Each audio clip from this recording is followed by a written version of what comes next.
வணக்கம். Tamil Nadu rain weather news. Tamil Nadu rain weather news சேனலை பார்ப்பதுக்கு முன்னாடி சேனலை மறக்காமல் சப்ஸ்கிரைப் பண்ணுங்கள், லைக் பண்ணுங்கள், ஷேர் பண்ணுங்கள். தற்போது வங்கக்கடலில் காற்றழுத்த தாழ்வு பகுதி நீடித்து வருகின்றது. தற்போது தென்கிழக்கு மற்றும் அதை ஒட்டியுள்ள நீலக்கோட்டு இந்திய பெருங்கடலில் காற்றழுத்த தாழ்வு பகுதி நீடித்து வருகின்றது.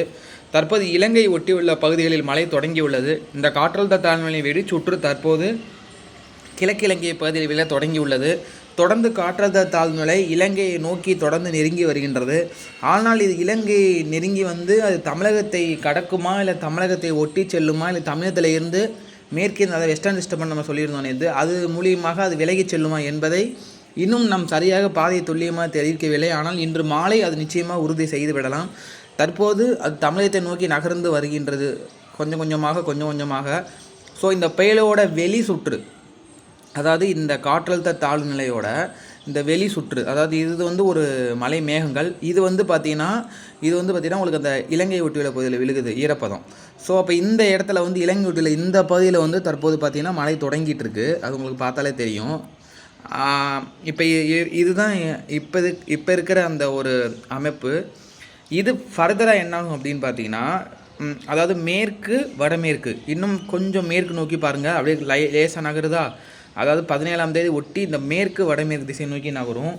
ஃபர்தராக இந்த இடத்துல வரும்போது அடுத்த கட்ட இது அப்படின்னா, இது இங்கே வெஸ்டர்ன் டிஸ்டர்பன்ஸ் இந்த இடத்துல, அதாவது இந்த வட இந்தியாவில் பார்த்தீங்கன்னா வெஸ்டர்ன் டிஸ்டர்பன்ஸ், அது மேற்கிந்திய இடையூறுன்னு சொல்லுவோம் பொதுவாகவே. அது அந்த டெல்லி அந்த ஒட்டி உள்ள அந்த பகுதிகளில் இருக்குது. ஸோ இந்த இடத்துல பார்த்தீங்கன்னா உங்களுக்கு தெரியும். இந்த இடம் மட்டும் பாருங்கள், இந்த வெஸ்டர்ன் டிஸ்டர்பன்ஸ் பாருங்கள். காற்று உங்களுக்கு தெரியுது, உங்களுக்கு இந்த இடம் மட்டும் உங்களுக்கு ஒரு மாதிரி இதாக தெரியுது பார்த்தீங்களா. மேற்கு இந்த இடையூறு இருக்கா. இது நகரக்கூடிய நிகழ்வு தான். இது அப்படியே போகும், அப்புறம் இது அப்படியே நகர்ந்து போகும். ஆனால் இந்த வெஸ்டர்ன் டிஸ்டர்பன்ஸுக்கு இந்த இடத்துல நம்ம கடலுக்கு இந்த இடத்துல எந்த ஒரு புயலோ ஒரு தாழ்நிலையோ இருந்தால் அதை வெஸ்டர்ன் டிஸ்டர்பன்ஸை நோக்கி இந்த புயல் இந்த தாழ்நிலை போகும். அதாவது வடக்கு நோக்கி செல்லும், வடக்கோ இல்லை வடகிழக்கு நோக்கி செல்லும். இந்த இது அப்படி வடக்கோ வடகிழக்கு நோக்கி இது செல்லும்போது, இந்த தாழ்நிலை செல்லும்போது நமக்கு மழை இருக்காது. அது மேற்கு வடமேற்கு எடுக்கணும். அப்படி இல்லைன்னா வெஸ்டர்ன் டிஸ்டர்பன்ஸ் வீக் ஆகணும், இல்லைனா சிஸ்டம் லேட் ஆகணும். இது கிராஸ் பண்ணி போகும்போது இந்த இடத்துல இன்னும் சட்டு ஒரு 1 or 2 days ஆச்சு அப்படின்னா அது மேற்கு வடமேற்கு திசை நோக்கி எடுத்து நமக்கு ரெயின் கொடுத்துருவோம் மழை. ஆனால் இப்போ இருக்க சூழ்நிலை இந்த காற்றழுத்த தாழ்நிலை இந்த வெஸ்டர்ன் டிஸ்டர்பன்ஸும் பாருங்கள் ஒரே இதில் இருக்கிறதுனால இது ஃபர்தராக அந்த காற்றழுத்த தாழ்நிலையோட இந்த மேற்கிட்டங்களான வெஸ்டர்ன் டிஸ்டர்பன்ஸ் நோக்கி போகும்போது இதனுடைய அமைப்பு வடகிழக்கு நோக்கி திரும்புது. அதனால தான் நமக்கு கிட்ட நெருங்கி சில மாடல்ஸ் நம்மக்கிட்ட விலகி போகிற மாதிரி காமிக்குது. ஸோ இது பாதை இன்னும் துல்லியமாக தெரியலை. இன்று மாலை கண்டிப்பாக உறுதி செய்து விடலாம். ஒருவேளை இப்போ இலங்கையை வருவது உறுதி. ஆனால் அது தமிழக கடற்கரை ஒட்டி வரணும், இல்லைனா கல்ஃப் மன்னார் வழியாக தென் தமிழகம் வழியாக போகணும். இந்த 2 வாய்ப்பு இருக்குது. ஒருவேளை அப்படி வரும் பட்சத்தில் நிச்சயமாக டிசம்பர் 17ஆம் தேதி இரவுலேருந்து மழை படிப்படியாக தொடங்கும். அது வெஸ்டர்ன் டிஸ்டர்பன்ஸ் ஒருவேளை வீக் ஆயிடுச்சு அப்படிங்கிற பட்சத்தில் கண்டிப்பாக அது நம்மளை நோக்கி வந்துடும் இந்த காற்றழுத்த தாழ்நிலை. ஸோ பார்க்கலாம், பொறுத்திருந்து பார்ப்போம். இன்று மாலை ஓரளவு துல்லியமாக தெரிஞ்சிடும். அப்படி இருக்கிற சமயத்தில் 17ஆம் தேதியிலேருந்து மழை படிப்படியாக அதிகரிக்கும். இந்த சுற்று மழையான டிசம்பர் 17ஆம் தேதியிலேருந்து டிசம்பர் 21ஆம் தேதி வரைக்கும் ஒருவேளை சிஸ்டம், அதாவது இந்த தாழ்நிலை நம்ம அருகே வர பட்சத்தில் கனமழை முதல் மிக கனமழை தமிழக கடலோர மாவட்டங்களில் பதிவாகும். உள் மாவட்டங்களுக்கு கண்டிப்பாக இதுக்கு இந்த சிஸ்டத்தினால பயன் இருக்காது.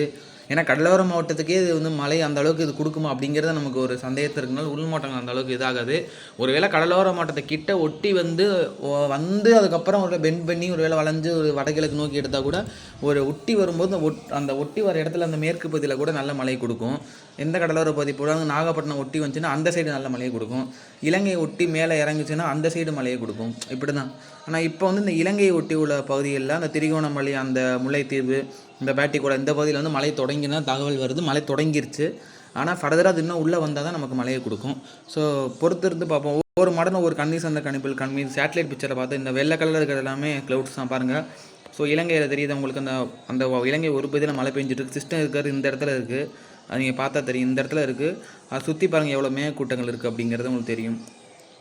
இதுதான் அந்த சிஸ்டரோட லொக்கேஷன் தெரியுதா. அந்த ரவுண்டாக இருக்காது தான் இந்த இடத்துல தான் அந்த சிஸ்டம் இருக்குது. இது பாருங்கள் உங்களுக்கு அந்த வெஸ்டர்ன் டிஸ்டர்பன்ஸ் இருக்கனால கொஞ்சம் மேலே போகுது. இது ஃபர்தராக மேற்கு, அதாவது நேராக வரணும், மேற்கு வடமேற்கு இலங்கையை ஒட்டி வரணும். ஆனால் இது பாருங்கள் இப்போயே ட்ராக் பாருங்கள் கொஞ்சம் மேலே போகுது பார்த்தீங்களா, ஸ்ட்ரைட்டாக வராமல். அதனால் நம்ம பார்க்கணும். ஒவ்வொரு விதமான மாடல்ஸை பார்க்கும்போது பார்த்திங்கன்னா வட தமிழத்தை ஒட்டி அது பெண்டாகி பாருங்களா அவங்க எங்கே போகுது பாருங்கள், அவங்க இங்கிட்டு வளைஞ்சு ஒடிசா நோக்கி போகிற மாதிரி காமிக்கிறாங்க. சில மாடல்ஸ் நம்ம தென் தமிழ்நாட்டு வழியாக கிராஸ் ஆகி குமிரன் வழியாக போகிற மாதிரி காமிக்கிறாங்க. ஸோ எது எப்படியோ பொறுத்திருந்து பார்ப்போம். தொடர்ந்து இணைந்தீர்கள். நன்றி வணக்கம். நம்ம சேனலை மறக்காமல் சப்ஸ்கிரைப் பண்ணுங்கள், லைக் பண்ணுங்கள். மாலை மற்றொரு நாள்கள் துல்லியமாக பாதையை தெரிவிப்போம்.